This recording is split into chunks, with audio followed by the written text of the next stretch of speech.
5 বছৰৰ পৰিৱৰ্তে 3 বছৰ সৰ্বশিক্ষাত চাকৰি কৰিলে হ'ব চাকৰি নিয়মীয়াকৰণ। যিসকল শিক্ষকৰ এইবাৰ নিয়মীয়াকৰণ নহল তেওঁলোকে আবেদন কৰক। অহা বিত্তীয় বছৰত তেওঁলোকৰ চাকৰি নিয়মীয়াকৰণ কৰি দিম। চৰঞ্চলত চাকৰি কৰি থকা শিক্ষকৰ 3 বছৰৰ ভিতৰত ভাল ঠাইলৈ কৰা হ'ব বদলি। আজি স্থায়ী হোৱা শিক্ষকে 6000 প্ৰধান শিক্ষকৰ পদৰ বাবেও কৰিব পাৰিব আবেদন। খানাপাৰাত নিযুক্তি পত্ৰ বিতৰণ কৰি এই বৃহৎ ঘোষণা মুখ্যমন্ত্ৰী হিমন্ত বিশ্ব শৰ্মাৰ।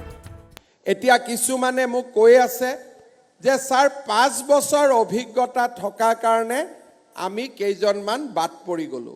মই শিক্ষা বিভাগক অনুৰোধ কৰিম যে নিয়মীয়াকৰণৰ মানদণ্ড 5 বছৰৰ অভিজ্ঞতাৰ পৰিৱৰ্তে 3 বছৰ কৰি দিয়ক, যাতে বাকী সকলেও নিয়মীয়াকৰণ হৈ যাব পাৰে। এখন উদাৰ হৃদয় লৈ যিসকল মাত্ৰ 3 বছৰ কাম কৰিছে সৰ্বশিক্ষা অভিযানত তেওঁলোককো আমি নিয়মীয়াকৰণৰ ব্যৱস্থা ল'ম। অহা বছৰৰ ভিতৰত আমি অহা বিত্তীয় বৰ্ষত তেওঁলোকক আমি নিয়মীয়াকৰণ কৰি দিম।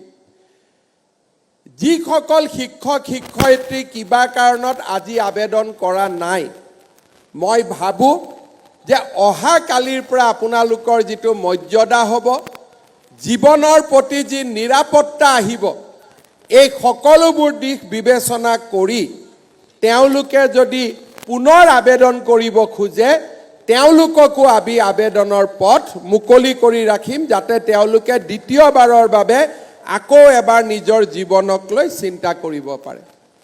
আপোনালোকে জানে এই পৰ্যায়লৈ অহা পথ যথেষ্ট কণ্টকময় আছিলে। মই আপোনালোকৰ লগত শিক্ষামন্ত্ৰীয়ে কেইবাবাৰো আলোচনা কৰাৰ পিছত ময়ো আপোনালোকৰ লগত আলোচনা কৰিছিলোঁ। তাৰ পিছত এছাম শিক্ষকে আদালতলৈ গ'ল। চৰকাৰে যিমান পাৰে আমিও আপোনালোকৰ হৈ মাত মাতি কেইদিনমান আগতে ডিভিজন বেঞ্চৰ পৰা আমি জাজমেণ্ট আনিছিলোঁ যে আমি নিয়মীয়াকৰণ কৰিব পাৰিম। জাজমেণ্ট অনাৰ মাত্ৰ 2-3 দিনৰ ভিতৰতে শিক্ষা বিভাগে এই গোটেই কামখিনি কৰি দিবলৈ সক্ষম হ'ল। আজি মই বিশেষকৈ চৰ অঞ্চলত 12 বছৰ 10 বছৰ ধৰি কাম কৰি যিসকল শিক্ষক শিক্ষয়িত্ৰী আছে তেওঁলোকক মই আশ্বাস দিছোঁ যে 1/3 কৰি 3 বছৰৰ ভিতৰত মই তেওঁলোকক ভাল জাগালৈকে লৈ আহিম। সেই প্ৰতিশ্ৰুতিও মই আজি আপোনালোকক দিছোঁ।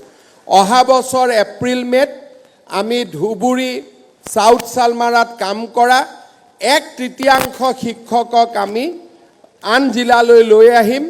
তাৰ পিছৰ বছৰ 1/3 শিক্ষকক আমি লৈ আহিম।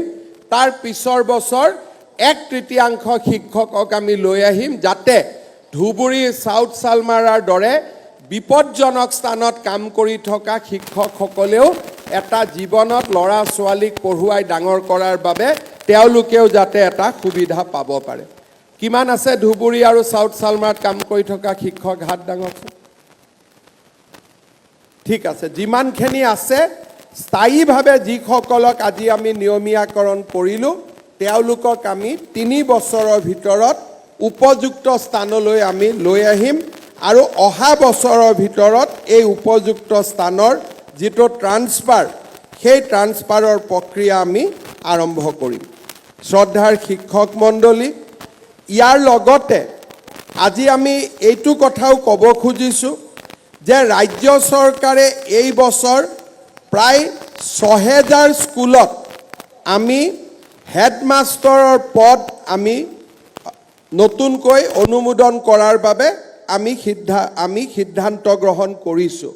এতিয়া আজি স্থায়ী হোৱা শিক্ষকসকলেও সেই প্ৰধান শিক্ষক হোৱাৰ স্কুলৰ ছিনিয়ৰিটিৰ ভিত্তিত এটা সুবিধা লাভ কৰিব, যিটো আপোনালোকৰ বহুজনৰ বাবে যদি চুক্তিবদ্ধ শিক্ষক হৈ থাকিলে আমি হেডমাষ্টাৰ কৰিব নোৱাৰিলোহেঁতেন। এতিয়া যিহেতু আপোনালোক স্থায়ীভাৱে নিযুক্তি হ'ল, সেই 6000 পদতো হেডমাষ্টাৰলৈকে যাবৰ বাবেও আপোনালোকৰ সুবিধা মুকলি হৈ ৰৈ যাব। News desk, Sarupathar plus.